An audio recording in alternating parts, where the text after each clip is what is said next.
Olá, tudo bem? Eu sou o irmão Fabrício Barreto, sou formado em teologia e ensino religioso também. Queria aqui fazer algumas considerações sobre o pós-modernismo e o ultramodernismo, perdão. Me perguntaram aí no Twitter e no Facebook e no YouTube. Hoje, para quem estuda filosofia, teologia e religião, hoje nós não temos aqueles grandes filósofos e teólogos, né? Poderia citar aí Leonardo Boff, que milita na área da teologia, da filosofia, da ecologia, da bioética, né? Soren Abe Kierkegaard, né, que é um teólogo, filósofo que eu gosto muito, dinamarquês. No Brasil, no âmbito do Brasil, né, eu poderia citar alguns teólogos e filósofos que não são muito conhecidos, alguns até no meio acadêmico, né?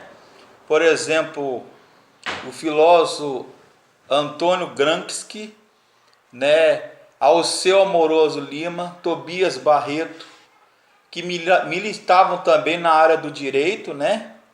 Na área das ciências do direito. O próprio Alceu Amoroso Lima, Clóvis B. Vilacqua, né? Miguel Reale, né? Que é um grande intelectual aí que nós consideramos, né? Henry George Liddell, né? A própria, por exemplo, o intelectual feminista, que não se fala muito o nome dela, que faleceu, creio, com os seus 80 anos, né? Rose Marie Muraro, uma feminista, né? Otto Maria Carpo, que escreveu História do Pensamento da Filosofia Ocidental, vários artigos e vários... Mário França, não é verdade? Como eu citei,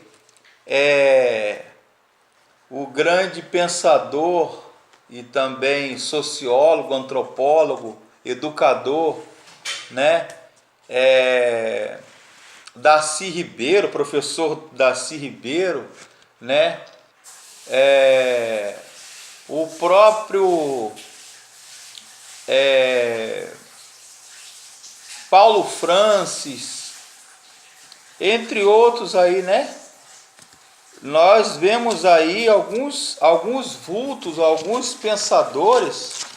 Hoje o homem pós-moderno e ultramoderno, né, a modernidade que a gente estuda na teologia, na faculdade e seminário teológico, antropologia teológica e filosófica. Primeiro, total autonomia, racionalidade é substituída pela epistemologia, ou seja, a metafísica, né, o estudo do ser enquanto ser, né, ontologia, metafísica, estudo da existência, transcendência do homem, né, a imago Dei, doutrina da imago Dei, ou seja, a imagem de Deus no homem, é substituída a metafísica, a racionalidade, o ser, a ontologia, a essência humana, pela epistemologia, né?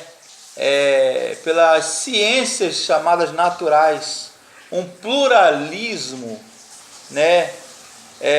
Por exemplo, que estuda e nega ao mesmo tempo a existência de Deus, ou várias cosmovisões de Deus, várias religiões que tentam esquadrinhar, esmiuçar a existência de Deus, os seus atributos comunicáveis e incomunicáveis, e as suas relações com o próprio homem, né, que em linguagem de religião nós chamamos mysterium tremendum, mistério tremendo, e mysterium fascinans, ou mistério fascinante. Criação do mundo, imortalidade da alma, né? A própria liberdade humana, ética, moral, lei, política, desinteresse pela metafísica, né? Aí hoje o homem pós-moderno e ultramoderno está voltado para a gnosiologia, problemas gnosiológicos, políticos, éticos, sociais e estéticos, né? Filósofos como René Descartes ou Cartésios, que é o nome dele latino, Spinoza, Malebranche, Leibniz, Jean-Baptiste Vico. Hoje o homem está voltado para a racionalidade, para a epistemologia, para a metodologia e pelo pragmatismo, pela praxis, né? Ou seja, só interessam os resultados, né? As ideias, os objetos, as coisas, pela funcionalidade das coisas, já vem pronta. Você não precisa raciocinar, pensar, ler, já vem tudo prontinho. Com o advento da internet, né, no Google, Face, YouTube, Twitter, Instagram, Telegram, WhatsApp e outros instrumentos aí de comunicação e de redes sociais, né? As informações cada vez mais abundantes, abrangentes, né? De um curto, menor espaço de tempo, mas ao mesmo tempo o homem continua com as suas próprias questões metafísicas, né? De onde eu vim, quem eu sou, para onde eu vou. Liberdade, né? Hoje o homem pós-moderno e ultramoderno vive uma liberdade não sartriana, não de Jean Paul Sartre, mas uma liberdade que não questiona os valores éticos cristãos, os valores familiares. O homem vive como bem entende. Ele é independente e se opõe à tradição e à ordem constituída. O pragmatismo é o pensamento operativo versus o pensamento contemplativo, né, que veio da reforma protestante, do modernismo e antes disso do pensamento medieval, né, pensamento teológico, filosófico, religioso, da escolástica ou período medieval, né, que o pensamento, a cosmovisão era teocêntrica, tudo a partir de Deus e da religião e das instituições religiosas e familiares. Hoje, a religião, as crenças já não ditam tanto a regra de vida humana, do ponto de vista pós-moderno e ultramoderno, né? Só interessa, a natureza é um objeto a ser conhecido e explorado, ou seja, só interessa os resultados. Pragmatismo. O homem hoje pós-moderno e ultramoderno, ele é pragmático. Historicidade. A realidade é histórica. O processo de mudança, o ser, é um devir. Quinto fenômeno do advento do homem pós-moderno e ultramoderno: antimetafisicismo. Eu vou repetir: antimetafisicismo. De Comte, de Immanuel Kant, a Auguste Comte, do positivismo, né? Abandonou a ideia da metafísica, do ser, do pensar. Quem eu sou? Eu sou corpo, alma e espírito. Eu sou uma mente que raciocina, né? Como disse Blaise Pascal, o homem é um animal pensante, é um ente pensante, raciocinante, é um caniço pensante, porém um caniço. O ser, ou seja, só interessa os resultados, né? Antimetafísico. O homem pós-moderno e ultramoderno, ele é antimetafísico. Só interessa os bens de produção e de consumo. É o ser versus o ter. Ou seja, a vocação do homem à transcendência no período medieval e reforma protestante, ou seja, o divino versus o sagrado, o profano versus o divino versus o demoníaco. Ou seja, o homem pós-moderno e ultramoderno, ele tem certa dificuldade de fazer uma reflexão, né? Ou como um amigo meu, teólogo e pastor, diz, interlegere, né? Fazer uma leitura reflexiva dentro de mim mesmo, dentro de nós mesmos.